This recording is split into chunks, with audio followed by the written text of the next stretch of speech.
Quand tu as compris qu'il y avait moins d'incompréhension au sein de Sokoda entre Ouera et qui contredisait Blaise Boula par exemple, JB en étant Nanda Kodota, là, tu te disais quoi? Non, ben, il y a une incompréhension. Mais tant on le dit, comment est-ce que je réagis? Oui. Si on a le conflit. Oui, par exemple. Hein? Ça fait mal. Ça fait mal. Il faut trouver terrain d'entente. Bayokana. Moni kamne tia ba droit. Moni mututu na droit na aller là en haut. Pour avoir défendre droit na ate. Mais dans la commentaire à Salanate na sur binomo bolanda ba évolution mama mwana momona ndengeleka mais ça l'a passé nga pour nga ezala il faut bayokana wana ze makamyo ya ba droit d'auteur mais nos relations humaines, nos liens d'amitié, il faut être à la intact. Tu vois? Il faut être à la intact. Moi, j'ai des très bonnes relations avec Ouera, Blaise, Adolphe, mon ami, Ogutu. On se voit tout le temps. Didier Massé, on s'appelle tout le temps. Alain Makaba, malheureusement, je n'ai pas son numéro, mais sur Solo, là, non, ça, c'est un frérot. Donc, c'est vraiment un pote. Donc, avec tout le monde. Pas de souci. Est-ce qu'on peut dire aujourd'hui, JB Mpiana est-il rancunier à un niveau où il ne peut pas pardonner? Des fois. Jamais, pourquoi? JB Mpiana n'est pas rancunier. Mais il y a un problème. Bon, il y a une émission. Il y a un problème. J'ai pardonné ou pas? Tu pensais que moi je t'en voulais. Moi je t'en voulais pas. Mais tu sais, dans la vie, il y a des moments où il y a des trucs qui vexent. Au moins, je suis un peu na moi, mais ça que je na rancune, na niveau à pardonne. Pourquoi? Si Dieu lui-même nous pardonne, pourquoi nous on ne peut pas pardonner aussi aux autres? Quand il dit à connaît pas, à demander. Et il y a un ce qu'on y est comme te tourna. Neti yo monga na lati otunit. Yo omone otuninga na ebso non. Eza Yamamoto 2015. Hein? Pour n'alobaki trop de victimes. Il y aura même des morts vestimentaires pour battre tellement victimes baleki au monde pena muto lati na blouse ba momi. Oh, mais oui, parce que victime. Mais oui, chemise ba momi pena muto lati pour aza victime vestimentaire. Au monde. Donc il y a trop de à connaît pas à demander. Et quand tu dis oh là, aux autres silika pour nani. Mais justement, parce que batumsu basilika pour rien. Avant ni ga bo siliki na egaka yango non, o siliki likamo silika yango na. Oh là. Donc tout silika. Et puis quel le bimisi na misisa miso. Mais oui, batumsu so asiliki mumu na il monte sur ses chevaux, donc plusieurs personnes, même moi, quand je me fâche. Mais oui,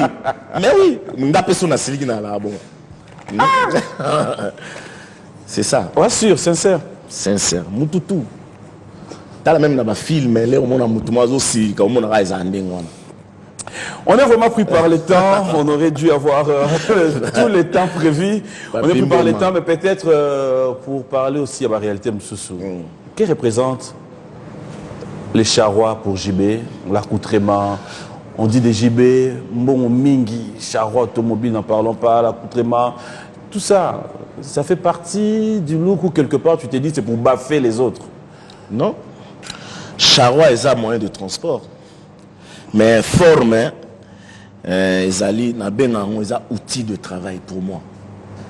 Monde soda qui n'a bitumba, abeti sokoto, asimi arme nae, a ke guerre, ni ngape artiste tant on a yaka, donc forme ça déjà donc outil de travail de yepena donc yemobimba.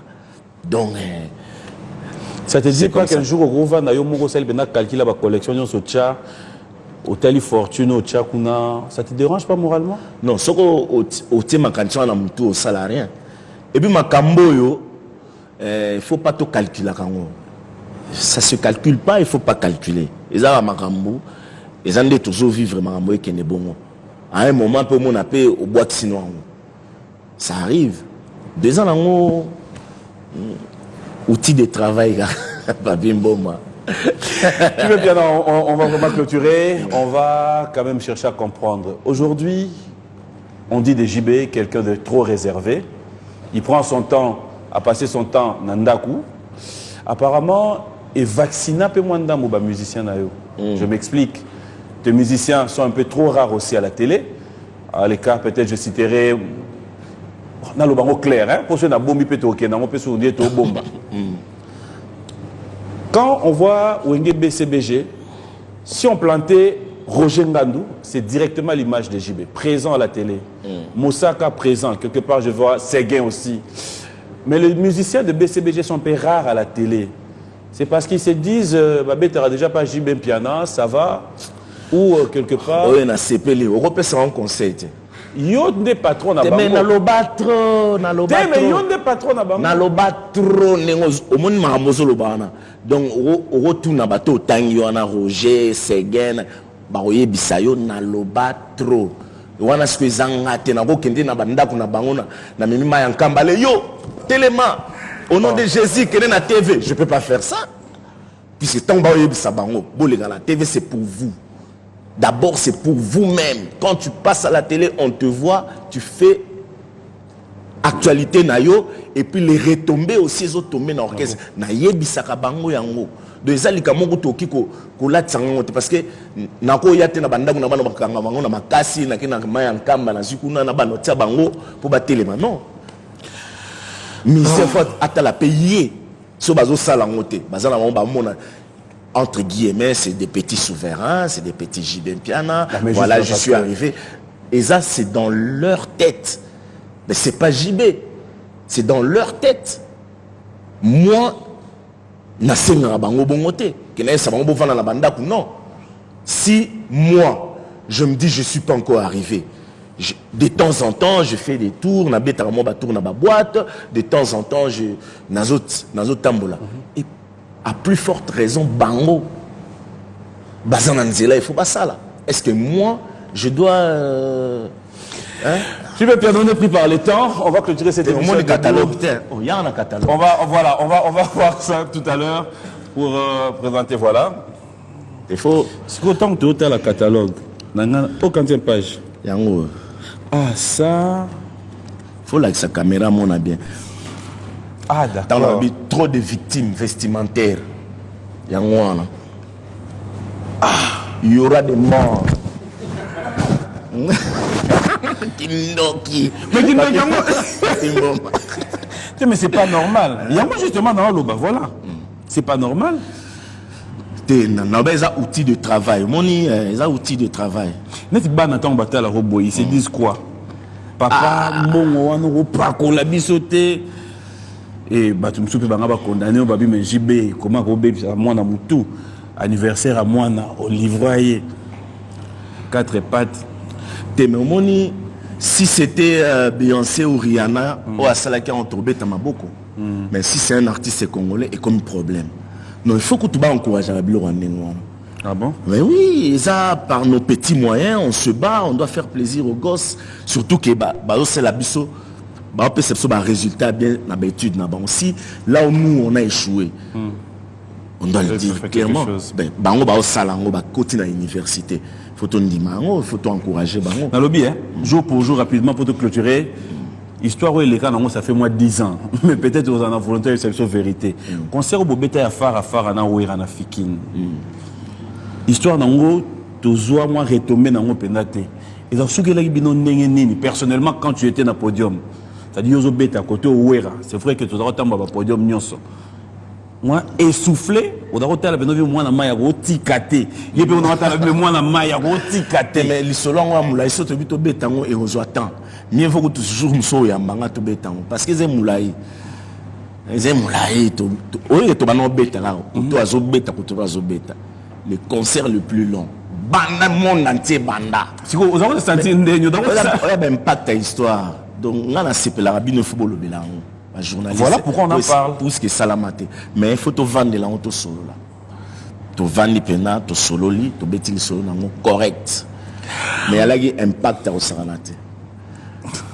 Si une émission la mine bandale on se sala. Ouais. Bon mon yo le baka ma mission longo. Yo pour ça la chaîne mobo. Au longwa au comment ah kuna ce que bena personnalité. Kuna ce que bena histoire à personnalité. Mais moi que ça la rien. Bon mon na non rien. Mission c'est normal. C'est anormal. Les musiciens ont le droit naïe à l'ongwa parce que comment la Bible était que la parole d'évangile que musicien il faut tika la gaga na orchestre non c'est normal soit mon moment mon pe boy a ki ko longwa naïe na un problème té si ko yo sala ndeni pour musicien ba na fidélité na yo pendant que faut que solo la bien il faut pas lire faut pas foutama faut pas sala mais bon ce que ba non lire te va foutama té mde ba longwa ba nyonso ezaka ba mécontent mutu nyonso à Rose à la présidente de la République. Nous sommes à la première ministre. Ce qu'on moni mututela comme au gouverneur. Nzambe mutolinga comme gouverneur. Yo pe salam na ndenge na yo un jour comme pe gouverneur. Ezate que yo po nani songola zabo yo comme combattre pour yo pose à place na. Non. Non bien. Moni. Donc les musiciens c'est comme ça. Biso tant on aller wenge ensemble. Nzamba lingeto za na mbongo. Mutu moko te a forcer la nature. On biso to umela to orchestre o umela ba vana ensemble. Eza biso to umela pena ke yango lelo mona les wenge panzane kota kutu na langage comment ba tso ba kabano wenge panzane. De ekota na langage parce que c'était un groupe qui était soudé. Vous comprenez? Voilà. C'est vraiment la fin. J'ai aimé ce bonne humeur, j'ai aimé tous ces temps. Mais bateau banda ou Hermon je batel babi mais papi moma na lobby Hermon va reprocher à Yopé. Sur les camolinga rolobate, on dit rolinga no pe roswana te na kolobate. Mais on lobate nini? Yango da kovanda ba lobaka Roger mtazo loba Mosaka on dit oli kolobate. Mais Roger il gagne sa vie là Mosaka. C'est pourquoi il doit parler. Monsieur Moutavani a eu une innocence à l'obio. Au moniteur que JB ou Tawalo le côté c'est que problème est ça. On l'a pas gâté. T'es dans le bâté. Ah non, ça c'est bien. Dans le bâté. On va clôturer cette émission, fidèles téléspectateurs. Vous êtes maintenant jour au Lingala, la plaisir n'a pas ceux qui ont rassuré. Il y a mon patron même qui l'a demandé. Ceux qui ont rassuré les téléspectateurs à ta dimanche, qu'on pourrait commencer l'émission avant. Non, dimanche, peut-être je serai en déplacement. Ok. Je ne sais pas encore, mais à mon retour, non, ça. J'aimerais vraiment qu'on prenne tout le temps possible, parce qu'il y a trop à se dire. La réalité est aming, mais on est pris par le temps. Mais maintenant, s'il y a un message par rapport à tous les groupes Wenge BCBG, mettre tout Bantoura Rayo, tout Nyon son staff, Nyon son Basala confiance. S'il y a un message de JBM qui en a pour tout son staff. Bon, non, on a staff, on a idéologie. On travaille l'école à zéloté béton donc on a une vision il y a le co-sauté parce que les lobbies 30 ans de carrière ça veut dire patience et alaki que la patience et la longueur du temps donc que la patience à mutu un jour pour presser la vie ils en ont peine à tinate. O lelo bazu ils en nzambe mutani bazu. O pe bazu te zabongo. Lelo yo ko lia lipa na tongo ebite mutumsu na fin fond. Ali lipate. Vous comprenez pour lelo mingi ba artiste bakanza ke non. Voilà donc na tongo kaka la muki okomi ke boko tabanda ko simbi pe bisimba simba pe carrière vidée dans ma donc patience, au salam, vous avez correct. Vous avez correct na vie. Et puis, les gens qui sont disciplinés. Et les impolis, ça va misser dans tout cas, vous avez impoli, mais je crois que impolitesse il faut au tika on anda l'air to yaka to sangani munamto une éducation na uti na sika nesika mais to za quand même poli to ba ko respecter moninga to ba konima valeur à mutu ngani mara batu nyonso au monde na uti biso ke j'apprécie ma carrière net va falli à défendre la musique na biso à l'étranger va faire ça la disque bien belle voix Bill Clinton mona ke ba jeune na biso jeune frère na biso salam salam biso pe toza toujours on est là ba vient na biso lelo je suis fier au ne fait moi qui na batie vimba au santé maintenant que vie azadja vie na biso mais vie atia eloko na na terrain tam tozo longola ngo pazate vous comprendre besoin là que ça que danger qui remplacer les points par au senti que vieux beaucoup voix et anam azo yemba que des fois donc musique à Congo eza musique eza bien eza que la politique culturelle ne suit pas tout ça la mission marathon tika complexe oh coupé décalé oh ce qui nini eza lango balandi la biso parce que bango baza na politique culturelle baza ko promouvoir la musique na bango koleka biso ya biso mona ba chaîne na biso mona d'abord ba tiaka biso te est-ce que ngale na sali une semaine atala la TV tam so ba tiaka au mona na ba tiaka ngate qu'est-ce que je dois faire il faut que j'aille m'agenouer na se mettre à genoux voilà botianga non na il ça bango problème eza tata botiete nazali oh binadama oh des fois te. Voilà, fidèles téléspectateurs, on est pris par le temps, mais on va vraiment vous dire un grand merci. Désolé, on ne saura peut-être pas citer les noms de X pour Oya Lobaye, Tobo Sanakiye. Allez-y, nous allons tous vous retrouver à la rediffusion.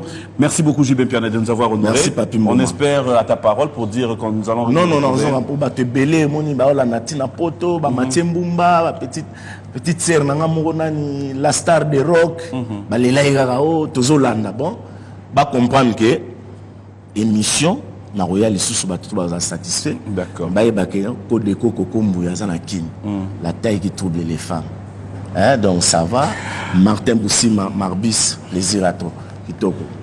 Un grand merci à vous tous, merci à Pepito Mandar, merci à Manu Tsamela, merci à Bibi Tsamela, à vous tous, nous vous disons un grand merci. J.B. Piana, on se retrouve prochainement. Toujours. Un grand merci. Toujours. Au revoir. Bye bye.